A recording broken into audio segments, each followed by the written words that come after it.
예, 오늘 제목이 실족한 세례 요한이라는 제목입니다. 오늘 마태복음 11장을 한번 좀 열어보면 본문을 전체 한번 훑고 내용들을 좀 나누도록 하겠습니다. 1절부터 보면 예수님께서 12주 제자에게 명하시기를 마치시고 이에 그들의 여러 동네에서 가르치시며 전도하시려고 거기를 떠나가시니라. 예수님이 이제 굉장히 전도 운동에 집중을 하고 계셨어요. 근데 재미난 거는 2절에 보니까 이때 세례 요한은 어디에 있었냐면 감옥에 갇혀 있는 상태예요. 왜 감옥에 갇혀 있냐면 헤롯 왕의 실수와 범죄에 대해서 굉장히 이렇게 경노하고 메시지를 던지면서 이제 잡혀 들어가게 됐죠. 결국은 세례 요한이 옥에서 계속 그리스도께서 하시는 일들을 듣고 있었어요. 근데 이 세례 요한이 생각하는 메시아 그리스도는 누구냐면 지금 이스라엘이 로마의 속국이 돼서 어려움을 당하고 있으니 메시아가 오시면 저 헤롯 왕을 갖다 쳐 없애고 또 율법주의에 빠져 있고 악을 행하고 있는 바리새인, 사두개인, 서기관들 그들을 다 심판하시고 죄를 짓고 있는 죄인들을 다 멸망시키고 진짜 하나님을 순수하게 믿는 자기와 자기들의 제자 그 사람들을 빨리 구원해 주는 것을 기다리고 있었어요. 근데 놀랍게도 예수님은 세례 요한에 대해서 거들떠보지도 않아요. 여러분들 세례 요한이 누굽니까? 세례 요한은 여러분들이 잘 알다시피 예수님이 세례 요한을 뭐라고 이야기하셨냐면 그는 선지자보다 더 나은 자고 여자가 낳은 자 중에 세례 요한보다 큰 자가 일어남이 없다. 그러니까 예수님 빼고 사도 바울보다 베드로보다 사실은 세례 요한이 가장 큰 자라고 칭할 만큼 대단한 사람이 세례 요한이에요. 심지어 세례 요한은 두 부모님 사가랴와 엘리사벳 사이에서 뱃속에 있을 때부터 성령 충만했어요. 사라나 대원이나 경원이나 정원이는 뱃속에 있을 때부터 성령 충만한 것은 아닐 거예요. 기도는 많이 했지만 그러나 이 세례 요한은 아기 때부터 배 태 속에서부터 성령 충만을 받은 사람이 그러니까 대단하죠. 그리고 하나님의 말씀이 이 세례 요한에게 임해서 심지어 오실 메시아의 첩경, 지름길, 빨리 올 수 있는 길을 예비하는 자, 이스라엘을 많은 사람들을 그리스도 앞으로 돌아오도록 만드는 자라는 예언의 성취의 주인공도 세례 요한이에요. 그리고 심지어 세례 요한이 너무너무 정확한 복음을 전하니까 많은 사람들이 세례 요한 보고 혹시 당신이 메시아 아닙니까? 당신이 그리스도 아닙니까? 이렇게 생각할 만큼 그때 이 세례 요한은 나는 절대로 메시아가 그리스도가 아니고 내 뒤에 오실 분의 길을 예비하는 자가 내다. 나는 뒤에 오실 그리스도의 신발끈을 푸는 것도 감당하지 못할 정도로 나는 연약하다. 심지어 예수님이 요단강가에서 회개의 물세례를 베풀고 있을 때 예수님이 세례를 받기 위해서 왔어요. 예수님이 왜 세례 요한에게 세례를 받았냐면 인류의 모든 죄를 어린 양 되시는 여자의 후손이자 세상 죄를 짊어지고 가는 어린 양 되시는 예수님 머리에 모든 인류의 죄를 짊어지고 난 다음에 십자가의 정령 죽었다가 부활하심으로 단번에 영원히 온전히 죄와 저주를 해방시키고 사탄의 원수를 깨뜨리고 하나님 만나는 길을 열기 위해서 영적인 의미가 중요해요. 예수님이 그리스도로 오시기 전까지 마지막 선지자 제사장 역할을 했던 사람이 세례 요한이거든요. 그러니까 예수님 머리에 물세례를 한 사람이 누구냐? 세례 요한이에요. 지금으로 말하면 미국의 트럼프 대통령 머리에다가 손을 올리고 기도한다. 그래도 대단할 건데 예수 그리스도 머리에다가 손을 올려서 사실은 요단강에 세례를 준 사람이 세례 요한이에요. 그리고 보자마자 예수님이 그리스도라는 거 알았어요. 그리고 물세례는 회개의 세례인데 물세례를 하고 난 다음에 하늘로부터 성령이 비둘기같이 확 임하는 걸 봤어요. 그리고 심지어 예수님 보고 요한복음 1장 29절에 보라 세상 죄를 지고 가는 하나님의 어린 양이로다. 요한복음 1장 34절에 예수님이 하나님의 아들이다, 즉 그리스도다, 메시아다. 사실은 예수를 그리스도라고 고백한 게 베드로가 제일 먼저 했지만 제일 먼저 정확하게 알아본 사람은 베드로가 아니라 세례 요한이었어요. 어마어마하게 대단한 사람이 세례 요한이에요. 그리고 세례 요한은 너무너무 하나님 앞에 온전하게 서려고 몸부림쳤던 사람이에요. 심지어 세상이 너무 타락하니까 세상에 살지 않고 아예 광야로 나가가지고 광야에서 살면서 약대, 낙타 알죠? 낙타의 털옷을 입고 가죽띠를 띠고 메뚜기와 석청을 먹으면서 살았어요.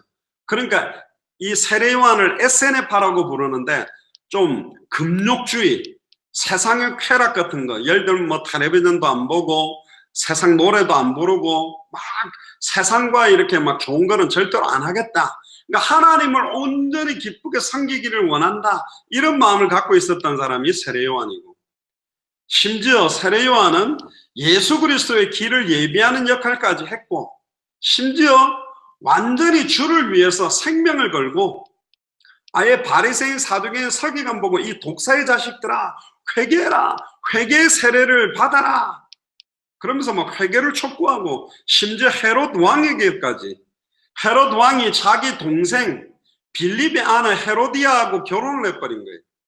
그러니까 헤롯에게 잘못된 거라고, 잘못된 거를 막 지적할 만큼, 그러니까 아예 너무너무 하나님 앞에 정의롭고 의롭고 사람을 두려워하지 않고 하나님을 두려워하는 사람이 세례 요한이었어요. 그런데 오늘 이 세례 요한이 어떻게 됐냐면 예수님을 쳐다보고 낙심했어, 실족했어. 다른 말로 하면 시험 들은 거예요. 그게 오늘 본문입니다. 그럼 왜 세례 요한은 시험 들었냐? 자, 마태복음 11장 2절에 보니까 예수님께 세례도 하고 예수님이 오실 길을 예비하고 주와 복음을 위해서 온전히 뛰었는데 자기가 헤롯 왕한테 잡혀가 감옥에 들어간 거야. 그러면 예수님이 어떻게 해야 돼요? 빼내줘야지. 헤롯 대왕을 갖다가 그 능력으로 치고 아예 세례 요한을 세워가지고 상을 주든지 이래야 되는데, 세례 요한이 감옥에 있는데 예수님 쳐다보지도 않아요. 상당한 시간이 지났어요. 감옥에 계속 있는데 이 뭐야? 왜 내가 감옥에 있는데 나를 왜 안 건져주지 예수님이? 막 답답한 거예요. 그러니까 제자들을 보내가지고 그리스도가 어떤 일을 하시는가를 들었어요. 그리고 이제는 한번 물어보려고 그랬어. 참다 주님만 바라보고 기도하고 하나님이 역사하실 줄 믿습니다. 예수 그리스도를 통해서 나를 감옥에서 건져주실 줄 믿습니다 하고 암만 믿는다 했는데 살려줄 생각이 없으니까 하도 답답해서 제자들을 보낸 거예요. 그래서 마태복음 11장 3절에 세례 요한의 제자들이 예수님한테 물었어요. 뭐라고 묻냐? 오실 그이가 당신이 오니까, 다른 말로 말하면 오실다고 말했던 메시아 그리스도가 당신 맞습니까? 다른 말로 말하면 예수님이 진짜 메시아 맞아요? 예수님이 진짜 그리스도 맞아요? 아니면 우리가 다른 사람을 기다려야 됩니까? 그렇게 물어본 거예요. 그러니까 이제 예수님은 다 알죠. 자기가 하나님의 아들이고 세상 죄를 지고 가는 하나님의 어린 양이라고도 했는데 이걸 묻는 것 자체가 지금 세례 요한이 흔들리는 거예요. 뭐 쳐다보고 상황을 본 거예요. 나는 지금 감옥에 있는데 왜 나를 안 건져주지? 메시아 즉 예수를 그리스도로 믿는다면 이렇게 응답해야 되는 거 아니냐? 실족을 언제 하냐면 내가 생각하는 대로 응답이 안 올 때 실족하는 거예요. 그럼 막 사람이 힘들어져. 조급해지면 해결책을 찾아야 돼. 그러면 수단과 방법을 찾아야 돼요. 이걸 어떻게 해결하지? 막 몸부림을 쳐야 되는 거야. 그러면 완전히 이제 불신자 상태가 돼버리는 거예요. 다른 말로 말하면 감옥 안에 있던 세례 요한은 완전히 그냥 불신자 상태가 돼버려요. 예수님이 그리스도 아니다. 예수님이 메시아 아닌 것 같아. 그 비둘기같이 성령이 임하긴 한 것 같은데 아닌 것 같아. 왜 나를 안 건져주지? 내가 예수님에게 세례까지 하고 이렇게 주를 위해 생명 걸고 복음 전하고 세상과 법되지 않고 하나님만 바라보고 살아온 나를 왜 안 살려주지? 그때 마태복음 11장 4절에 예수께서 대답하여 이르시되 세례 요한 제자들에게 말합니다. 너희가 가서 듣고 보는 것을 요한에게 알리되. 그러면서 마태복음 11장 5절에 이사야서에 예인되어 있는 맹인이 보며 앞을 못 보는 사람들이 예수님을 그리스도로 만나니 보게 되고, 걷지 못하는 사람이 걸으며, 나병 환자 온몸에 막 문둥병 질병이 난 사람이 애기 피부처럼 깨끗하게 되고, 못 듣는 사람이 듣게 되고, 심지어 죽은 자가 살아나고, 가난한 사람들에게 복음이 전파된다 하라. 그러면서 뭐라고 의미 있게 이야기를 하냐면 6절입니다. 따라해보세요. 누구든지 나로 말미암아 실족하지 아니하는 자는 복이 있도다. 나 때문에 낙심하거나 나 때문에 시험 들지 마라, 그렇게 말하는 거예요. 이건 다른 말로 말하면 세례 요한한테 나 때문에 감옥 안에서 시험 들거나 실족하거나 힘 빠지거나 낙심하지 마라. 7절에 그들이 떠나면 세례 요한의 제자들이 떠났어요. 예수께서 무리에게 요한에 대하여 말씀하시되 너희가 무엇을 보려고 광야에 나갔더냐? 바람에 흔들리는 갈대냐? 그러면 너희가 무엇을 보려고 나갔더냐? 부드러운 옷 입은 사람이냐? 부드러운 옷 입은 사람들은 왕궁에 있느니라. 그러면 너희가 어찌하여 나갔더냐? 선지자를 보기 위함이었더냐? 옳다. 내가 너희에게 이르노니 선지자보다 더 나은 자니라. 세례 요한은 선지자보다 더 나았대요. 자, 이걸 우리에게 적용해 봅시다. 지금 마라나타 미션을 설치를 통해 한국의 예수 사랑교회들이 세워지고, 말레이시아, 미얀마, 인도, 계속 지금 하나님께서 네팔, 스리랑카, 캄보디아, 태국 많은 문을 지금 열고 기다리고 계시는데, 너희가 뭐 하려고 말레이시아를 갔더냐? 뭘 위해서 미얀마를 갔더냐? 뭘 위해서 인도를 갔더냐? 뭘 보려고? 대단한 역사를 보려고 갔냐? 사실은 오늘 실족한 세례 요한이라는 제목은 저를 통해서 저에게 주시는 하나님 말씀이라고 생각했어요. 저는 모태신앙으로 고신측에서 자라서 정말로 어떤 면에서는 철저하게 어머니, 아버지 신앙을 본받아서 말씀대로 살려고 몸부림치다가 이제 군대를 가서 4년 6개월 마치고 제대할 때 비로소 23살 때 예수님이 그리스도라는 걸 알고 인격적으로 영접하고 내 인생을 완전히 맡기게 됐습니다. 그리고는 주와 복음만을 위해 살아야 되겠다. 그때부터는 이 복음을 말하지 않고는 막 견딜 수가 없더라고요. 그래서 만나는 사람들에게 예수가 그리스도라고 전하고, 버스 타고 갈 때 옆자리, 앞자리 앉은 사람, 대학에서 한겨울에 부산역이나 또 한겨울에 부산 고속버스 터미널이나 모든 부산에 있는 약 30개 대학을 순회하면서, 전국의 대학을 순회하면서 막 복음 전하고, 심지어 제주도까지 막 가서 복음 전하다가, 그때 정경은 사모랑 같이 들어가서 사역하다가 결혼해서 또 캐나다의 유학생들이 마약으로 죽어간다고 파송받아라 그래서 목사 한 수 받자마자 2002년에 캐나다 밴쿠버로 파송받고, 거기서 3년 정도 사역하다가 워싱턴 지역으로 가서 7년, LA로 가서 1년, 그리고 하와이까지 갔죠. 그런데 워싱턴과 LA 지역에 있으면서 미주 안에 있는 약 400개가 넘는 대학을 들어가서 약 외국 학생들 한 2,500명 이상 복음을 받고, 너무나 이 복음 받을 사람들이 많구나. 그러다가 버지니아 텍 사건을 경험하고, 안타깝게도 한국 교회 다니던 조승이라는 학생이 32명을 총으로 쏘아 죽이고 자기가 자살해서 죽는 사건을 보고, 심지어 신앙생활 하던 매튜라는 애가 필라델피아에서 마약 때문에 자살하는 거 딱 보고 너무너무 안타까워서 워싱턴에서 월요일날 출발해서 필라델피아, 뉴저지, 뉴욕, 커네티컷, 보스턴, 펜스테이트 해가지고 월요일날 나가서 금요일날 돌면서 막 현장 이 복음을 전했죠. 야, 복음 들을 사람들이 이래 많구나. 근데 복음 전해주는 사람들이 너무 없구나. 미국에 텅텅 비었는데 어디를 가지? 그러다가 한 달에 1개 주씩 들어가서 한 주를 책임질 교회를 세우려고 금식 기도하고 처음 들어간 주가 플로리다, 마이애미와 템파를 들어가려고 하다 마이애미에서 까르도나 목사님을 만나고 에코코바를 통해서 중남미에 많은 문들이 열리고, 그러면서 지금 하나님이 모든 거 내려놓고 완전히 비어있는 현장마다 그 나라 살리기 위해서 예비된 주의 종들을 준비했구나. 그들을 찾아 세우는 일을 위해서 막 뛰기 시작한 거예요. 그러다가 정확한 시간표에 하나님이 모든 하와이에서 모든 사역관과 놓고 완전히 현장을 위해서 뛰어야 되겠다. 그렇게 하고 결단해서 휴스턴으로 옮겨와서 지금 뛰게 되고, 그러다가 한국에서 함께 이 사역을 동참하겠다는 분들이 일어나서 예수사랑교회가 한국의 여러 군데 지금 깃발을 들고 사역을 하고 있는 거예요.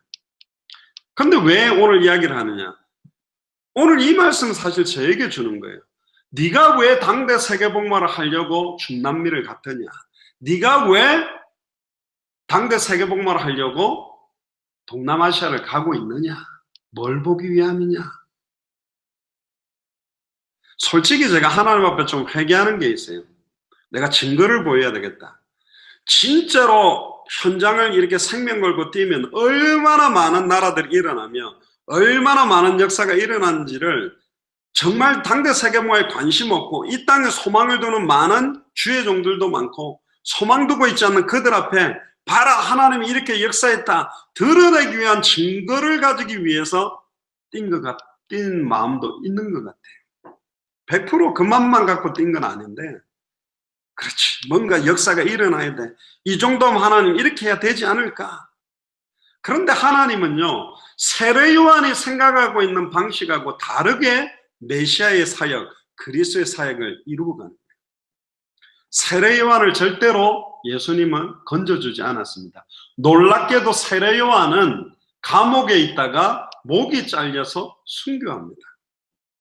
충격이죠. 건져줘야지.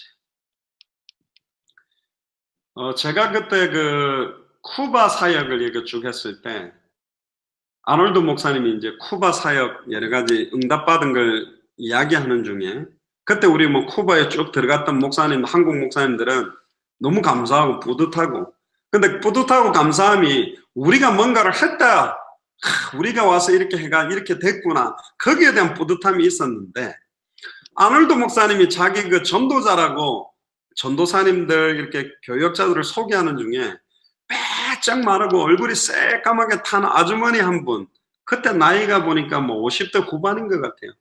소개를 시켜주더라고요. 잠깐 일어나라 하는데 빼짝 몸무게가 말랐는데요, 옆으로 해가지고 가방을 큰 걸 찾는데 그건 누가 봐도 그건 전도 가방이라 성경책하고 전도자를 딱 넣고 딱 보는 순간 그건 늘 그냥 메고 걸어다니는 아주머니예요.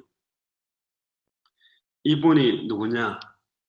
차도 안 들어가고 걸어서 들어가기도 힘든 밀림, 쿠바에 완전히 오지에 있는 사람들에게 예수가 그리스도의 복음을 전하러 들어가는 분이라고, 너무 귀중한 분이라고.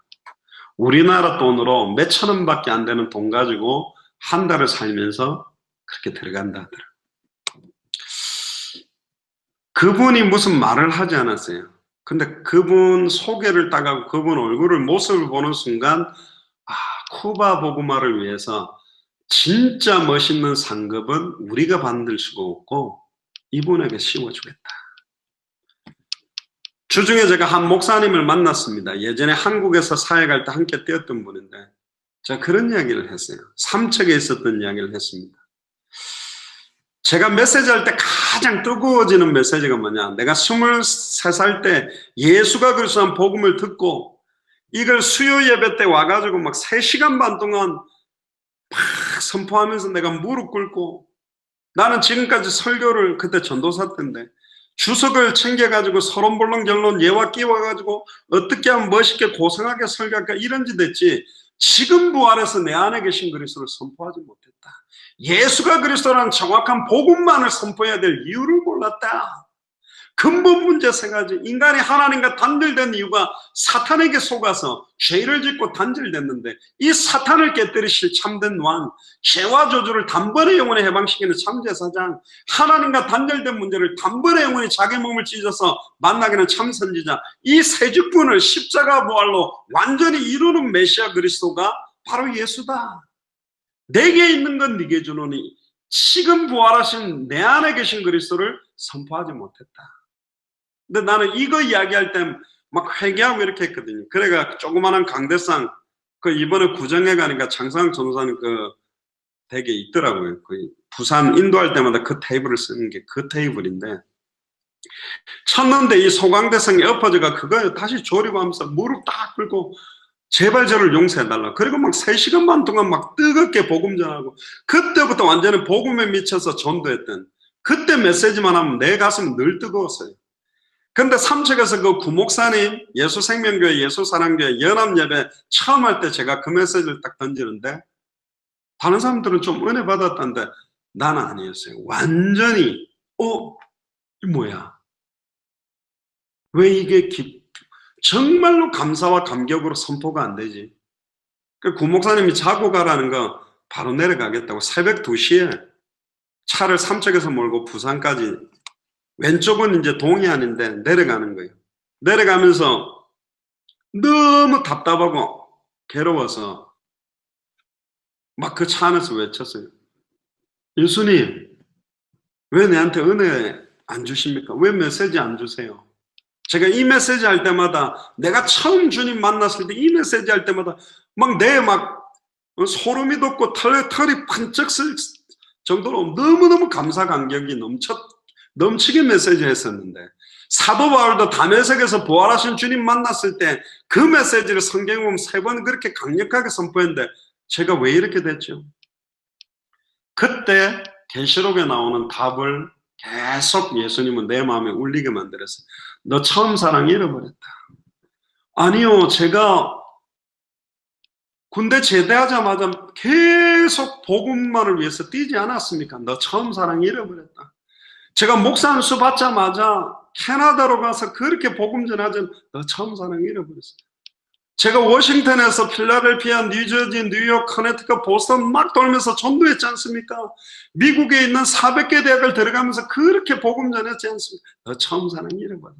LA에서도 막 복음 전하지 않았습니까? 중남미로 쿠바로 니카르가로 멕시코로 파나마로 과테말라로 아르헨티나로 브라질로 복음 전하러 너 처음 사랑, 무슨 말을 해도 내게 돌아오는 답은 너 처음 사랑 잃어버렸다는 말이에요. 그러니까 나중에 제가 어떻게 했냐면 으악 하고 울었어요. 차 타고 운전하면서 그거 찍어놨으면 좀 괴롭더라고. 너무너무 괴롭더라고. 버티다가 내가 2손 들었어요. 운전하다가 2손 들었다는 말이 아니고 회개를 시작했어요. 하나님, 예수님, 내가 또 변질됐네요. 내 마음이 또 변했네요. 예전에는 많은 사람들 앞에 보여주고, 많은 사람들 내가 이렇게 사역합니다. 우리가 중남미 몇 개 나라 들어가서 몇 명의 목사님들이 일어나고 수많은 영혼이 예수님 구주를 영접했고 몇 개 나라가 열렸고, 남들에게 보여주기 위한 액세서리 같은 그런 식으로 꼭 그렇게만 한 건 아니지만 뭔가 그래도 우리를 보는 사람들에게 어떻게 보여질까를 위해서 뛴 거지, 진짜 자기 의를 위해서 뛴 거지, 100% 오직 그리스도만, 100% 오직 하나님의 나라만 임하도록 뛰고 있지 못하구나. 근데 이 복음 처음 받았을 때 그런 거 없었어요. 아무도 돌아보고 있지 않는, 정말로 한 영혼 한 영혼에 그 영혼이 복음 받는 거 보고 기뻐했고, 그 영혼이 낙심하고 복음 못 받을 때 너무 안타까워했고, 진짜 말하지 않고는 견딜 수 없는 이 복음, 나를 살렸던 그 복음을 전파하면서 행복하지 않았습니까? 내가 변했네요. 그 이야기를 지난주 중에 대학 때였던 그 목사님한테 이야기를 했어요. 목사님도 그렇게 뛰지 않았습니까? 이분이 눈가에 눈물이 흥건하더라고요. 그래 말입니다. 그러더라고요. 목사님, 엄청난 역사 일으키고 어마어마한 일을 하는 게 아니라, 저는 지금 너무너무 행복한 거는 하나님이 진짜 순수하게 이 복음 전하도록 저희들을 이끌어 가셔서 그거 감사합니다. 어마어마한 많은 규모, 어마어마한 많은 성도, 어마어마한 많은 조직 없어도 한 명 한 명에게 이 순수하게 이 복음 전하는데 얼마나 그 사람들이 애타게 기다리고 있는지. 이번에 바모 같은 지역도 아주머니들이 채소를 팔면서 예수 안 믿는 저 사람들 불교 신자들에게 하나님 내가 전하고 싶은데 뭘 전해야 될지 내용을 모르겠어요. 교회 오라면 오지도 않는데 뭘 전해야 됩니까? 하나님이 저 영혼 살려주세요. 그렇게 기도하던 아주머니들이 예수가 왜 그리스도며 예수가 그리스도라는 의미를 어떻게 전달할지에 대한 성경의 복음을 전하니까 이분들이 예수님을 구주로 영접하고 너무 기뻐하고 21강 33강 내용을 가지고 이분들이 이제는 어떻게 복음을 전하고 영접하고 나오면 말씀운동을 어떻게 해서 어떻게 제자로 세워서 교회로 데리고 올지에 대한 답이 나니까 너무너무 감격해하고 심지어 2인 1조 보고 오후 1시부터 3시까지 2시간 동안 현장 전도하고 들어오세요 했는데 안 들어오는 거예요. 이 팀은 저녁에 5시 저녁에 밥 먹고 7시에 메시지 할 때가 안 와. 왜 안 하는 줄 알아요? 계속 복음 전한 거예요. 예수가 그리스도라고 사람들에게. 이거 말해주고 싶어가지고. 어떤 팀은 막 2시간 동안에 11명, 어떤 7명, 8명. 사라도 그때 갔으니까 알죠. 말레이시아의 애기 엄마들, 애기 안고 막 와가 난민으로 와 있던 그 애기 엄마들 중에 예수가 그리스도라는 거 처음 들었어요. 막 교재 나눠주니까 21강 막 3권씩 받아가면서 이거 전하겠다. 저는 지금도 그분들이 복음 전하고 있다고 믿어요. 미얀마에 왔던 그 선교사님들, 따로 모였던 분들, 그분들도 계속 전하고 있잖아요. 라이탕 목사님도 그래서 우리가 거기 간 거고. 인도의 미조람 바이블 컬리지 그 학생들도 처음 들었다고 이 복음 전하려고 하고 한 친구는 너무 이 복음이 부딪혀가지고 자기 아버지 어머니한테 전했는데 아버지 어머니가 예수님을 그리스도로 받아들이지 않는 거 보고 너무너무 안타까워하고 선교사로 나갈 건데 이걸 가지고 나갈 거라고 그렇게 외치는 사람들. 미치나의 갈릴리 신학교 학생들도 그 초라해 보이고 그 시골 학교였지만 이 복음으로 너무너무 기뻐하고 짧은 2시간 동안에 막 40명 이상 영접하고 바하모에서는 막 60명 이상 영접하고 계속 복음 전하려고 하는 사람들 볼 때 진짜 행복하다. 어마어마한 역사 같은 거가 아니고 그래 이 복음을 전해주지 못하고 교회도 많고 목사님도 많고 신학교도 많은데 진짜 정확한 복음을 전해주는 사람들이었구나. 세례 요한은 자기가 어마어마하게 하나님 앞에 생명을 걸었고 주를 위해서 산다고 몸부림을 쳤지만 결국은 자기가 가지고 있는 기준, 자기 생각, 자기가 원하는 그리스도에 대한 틀을 갖고 있었던 거예요. 그것마저도 다 나아야 되는데. 그러면서 마태복음 11장 11절에 내가 진실로 너희에게 말하노니 여자가 낳은 자 중에 세례 요한보다 큰 이가 일어남이 없도다. 그러나 천국에서는 극히 작은 자라도 그보다 크다. 이 땅에서는 세례 요한이 가장 큰 사람인지 몰라도 이제 예수를 그리스도로 정확하게 알고 믿고 영접하고 순종하고 이 복음을 전하는 사람은 천국에서 아무리 작아도 세례 요한보다 크다. 왜? 세례 요한은 정확하게 알고 믿고 순종하지를 못했었기 때문에. 그러면서 마태복음 11장 12절에 보면 세례 요한 때부터 지금까지 천국은 침노를 당하느니 침노하는 자는 빼앗느니라. 자, 이 의미를 우리가 조금 오늘 깨달아야 돼요.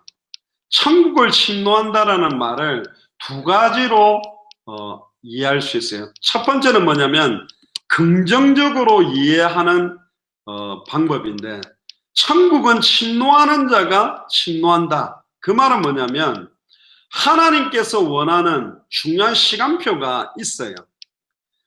천국이라는 곳은 예수님이 오기 전까지 마지막 선지자 역할을 한 게 세례 요한인데 이제 세례 요한 이후부터는 천국은 하나님의 나라는 정말로 하늘의 상급, 하늘의 축복을 내가 얻어야 되겠다라고 그걸 막 결단하고 침입하고 스파이가 파고 들어가듯이 어떤 땅을 막 스파이가 파고 들어가고 어떤 땅에 들어가서 뭔가를 딱 빼앗아 오듯이 천국은 이제 누구든지 하늘의 상급을 빼앗기를 원해서 하늘의 상급을 사모하고 뛰는 사람들에게 그 상급이 온다라고 보는 각도가 첫 번째 있어요.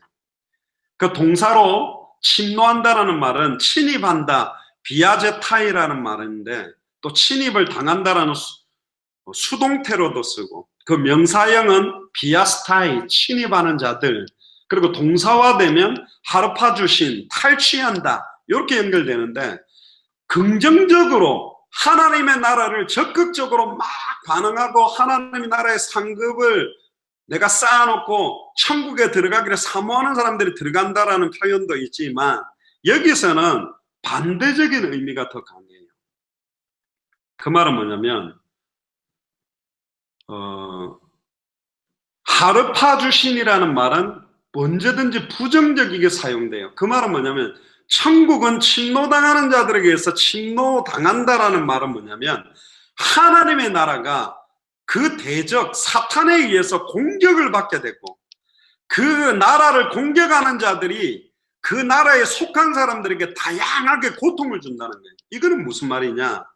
예수를 그리스도를 영접하는 순간에 우리에게 하나님의 나라가 임했어요. 우리가 하나님의 성전이요. 그런데 이 사탄이나 사탄의 역사들, 예수를 그리스도로 믿는 사람들을 공격하는 사람들이 우리를 공격한다라는 거예요. 심지어 교회도 하나님의 나라가 임해 있는 교회를 침노해서 공격한다라는 거예요. 예수를 그리스도로 믿는 사람들에게 여러 가지 고통으로, 다른 말로 말하면 세례 요한도 감옥 안에서 천국에 대한 고통을 받고 있는 거예요. 어떤 공격을 받고 있냐? 완전히, 심지어 세례 요한은 그랬어요. 그는 흥해야 되겠고 나는 쇠하여야 되겠다. 심지어 세례 요한의 제자들이 예수님을 따라가는 것도 예수님의 제자가 되라고 완전히 깨끗이 모든 걸 다 밀었던 사람이 세례 요한임에도 불구하고, 세례 요한에게 가지고 있는 근본적인 건 뭐냐?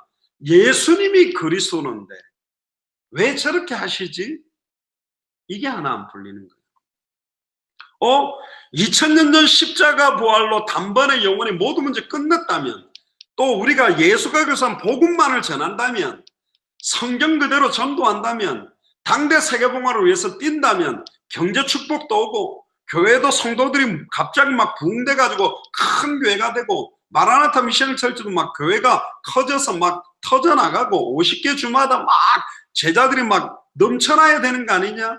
그거는 우리 생각이에요. 너 이래도 하겠냐?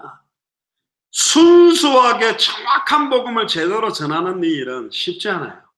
계속 그 일을 지속한다는 게 쉽지 않아요. 우리는 망해도 성경 그대로 복음 전해야 되고, 역사가 안 일어나도 성경 그대로 복음을 전해야 돼요. 역사가 일어나기 위해서 성경의 복음을 전환시키고, 역사를 일으키기 위해서 전도 방법을 전환시키고, 역사를 일으키기 위해서 성경의 끝에 대한 방향을 전환시킬 때 변질되는 거예요. 기대하지 말고, 상황 현실 보지 말고, 우리는 우리가 받았던 이 순수한 복음 앞에, 하나님 앞에서, 그리스도 앞에서 장차 오실 하나님의 나라를 두고 계속 이 복음을 전하고 있으면 망해도 괜찮고 부흥해도 괜찮고 응답 와도 괜찮고 안 와도 괜찮아요. 그 속에서 인도를 끝까지 갑니다. 그러면 절대로 뭐 하지 않냐? 낙심하지 않습니다. 실족하지 않습니다. 이 정도 하면 이렇게 돼야 되는데 왜 응답이 늦어지지? 응답이 왜 빨리 안 오지? 우리가 하고 있는 사역이 잘못된 것인가? 우리가 가고 있는 것이 잘못된 것인가? 그런 고민에 빠졌던 사람이 실족한 세례 요한이에요. 왜 예수님이 내 사정을 안 돌아보지? 나를 왜 감옥에서 안 꺼내주지? 아니야. 세례 요한은 창세전에 영세전에 감옥에서 목이 잘려서 순교하도록 결정되어 있는 사람이에요. 그럼에도 불구하고 세례 요한은 완벽하게 말씀의 성취를 이룬 선지자란 말이에요. 결론이에요. 자, 우리가 당대 세계복음화를 하기 위해서 모인 이유가 있어요. 엄청나게 큰 교회를 만들려고? 아니요. 사람들을 어마어마하게 많이 모으려고? 아니요. 200개 나라마다 2000개가 넘는 미전도 부족 국가마다 하나님은 창세전에 영세전에 빌립보의 루디아, 데살로니가의 야손, 고린도에는 브리스길라, 아굴라, 이디오피아의 네시처럼, 또 여리고의 기생 라합처럼 하나님이 완벽하게 준비해서 성경의 복음의 핵심을 딱 던져주면, 성경의 전도의 핵심을 던져주면, 성경의 끝의 핵심을 던져주면 완전히 일어나서 그 나라의 전도운동을 하기 위해서 뛸 제자들을 준비해놨다는 믿음을 우리는 갖고 있어요. 그들에게 이걸 전달해서 그들과 함께 당대 세금으로 완성하기 위한 언약을 받은 교회가 우리 마라나타 미셔널 철치고 예수 사랑교회예요. 아멘입니까? 그것만 바라보고 그냥 계속 가면 돼요. 또박또박 성령인도 받아가면 하나님께서 완벽하게 그 일들을. 근데 한 가지 감사한 거는 지금 하나님이요 너무 많은 문을 열어요. 감사하게도 우리가 능히 감당하기에 버거울 정도로 문을 많이 열어놨어요. 왜? 지금 문이 열려 있다니까. 문제는 뭐냐? 열린 그 문에 진짜로 하나님이 원하는, 정말로 하나님이 원하는 시간표에 하나님이 원하는 방향대로 우리가 철저하게 성령인도 받는 거다. 그래서 우리 예수 사랑교회 마라나타 미셔널 철치의 교역자들과 중직자들이 이제는 나라를 두고 사역을 두고 경제 방향을 두고 진짜로 이 나라를 들어가야 될 이유가 뭔지, 왜 들어가야 되는지 전체가 한 마음으로 일심으로 전심으로 기도해서 각 나라를 살려내자. 그런 시간표가 우리에게 온 겁니다.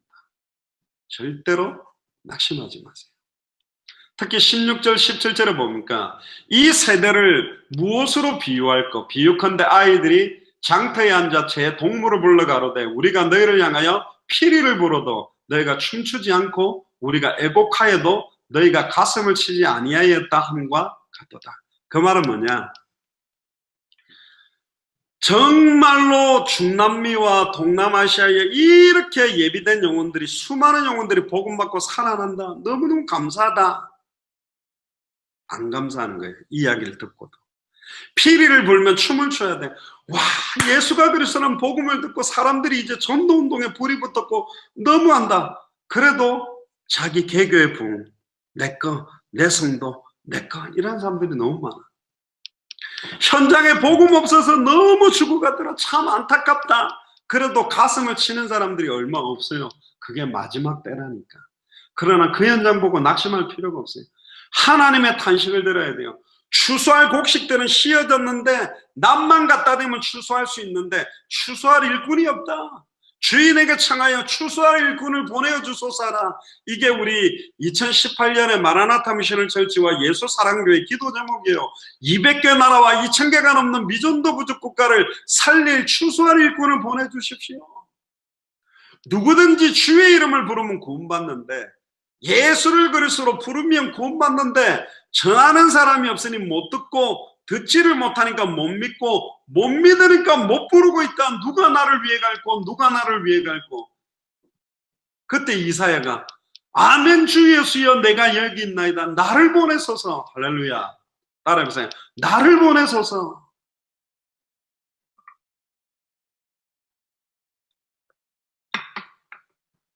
감사하게도 저와 여러분들을 마라나타 미셔널 철치로 예수 사랑교회로 불러주셔서 담대하게 이 천국 복음을 전할 수 있도록, 아담과 하와도 눈에 보이는 선악과 때문에 하나님처럼 될 수 있다고 현실 보고 속아버린 거예요. 믿음의 눈은 눈에 보이는 허상을 보는 게 아니고 눈에 보이지 않는 실제를 봐야 돼요. 더 이상 눈에 보이는 것과 속이는 허상에 빠지지 말고 영원히 변함없이 우리에게 주신 언약, 변함없이 주신 약속의 말씀은 반드시 성취되게 돼 있어요. 언약이란 말은 약속을 해야 이루어지지. 제가 한 번씩 미국 갈 때 뭐 장난감 사준다, 뭘 사준다, 약속을 하면 지키는 거죠. 근데 약속 안 했는데 그걸 지킬 수는 없어요. 하나님은 방법은 말씀을 주시고 그 말씀을 나의 약속으로 붙잡은 자들을 사용해서 그 말씀을 성취시켜요. 우리 마라나타 미셔널 철치와 예수 사랑교회는 200개 나라와 2000개가 넘는 미전도 부족 국가마다 예수가 그리스도는 성경의 복음을 성경 그대로의 전도 방법으로 전달해서 성경의 끝, 다시 오실 그리스도를 만난다는 믿음, 마라나타 신앙을 가지고 뛴다. 죽기 전에 인자가 왕권을 가지고 올 것을 볼 자들도 있다고 마태복음, 마가복음, 누가복음에 기록되어 있는 것처럼 그 성취의 응답 속으로 들어가도록 우리 인생을 온전히 드리면서 살자. 그 약속을 받은 교회예요. 우리 교회가 이 소리를 뻥뻥 치면 뭐 몇 명도 안 모이는데 뭘 할 수 있을까? 막 1000명, 10,000명, 10만 명 교회가 외치면 될 것 같죠? 아니에요. 10만 명 교회가 할 수 있는 게 아니에요. 숫자가 작다고 못하는 게 아니에요. 언약을 가진 자. 예수가 그리스도라는 언약. 성경 그대로의 전도에 대한 언약. 당대 생활 완성의 언약을 가진 그 개인과 교회를 쓰시게 되어 있습니다.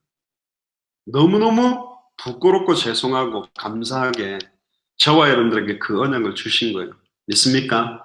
이 언약은 하나님이 창세전에 영세전에 준비하시고 시작했고 지금 진행 중에 있고 반드시 완성되게 되어 있습니다. 우리는 그 안에 있는 거예요. 아멘입니까? 이 은혜가 여러분들에게 회복됨으로 더 이상 사람 쳐다보고 예수 그리스도 쳐다보고 여기도 나를 인하여 실족하지 마라. 이건 뭐 내가 생각하는 그리스도 바라보지 말고 성경에 기록된 예수가 그리스도. 내가 생각하고 있는 기준과 틀로 그리스도를 붙잡지 말고 그리스도께 붙잡힌 바 돼버려야 돼요. 그러면 자유하게 된다니까. 어떠한 상황, 조건, 감사할 수 없는 상황, 기뻐할 수 없는 현실, 시험 들 수밖에 없는 조건 와도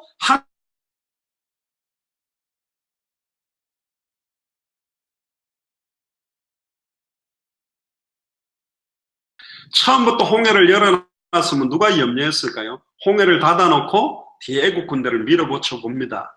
그래도 네가 불신앙 안 하겠냐? 그러니까 다 막 하나님 원망하고 불신앙하고 모세 욕하고 이러다가 우리 죽는다 그랬죠. 그때 모세가 한 말, 너희는 오늘날 가만히 서서 너희 앞에서 행하시는 여호와의 구원을 봐라. 실족하지 마시고 하나님의 약속의 말씀을 붙잡으세요.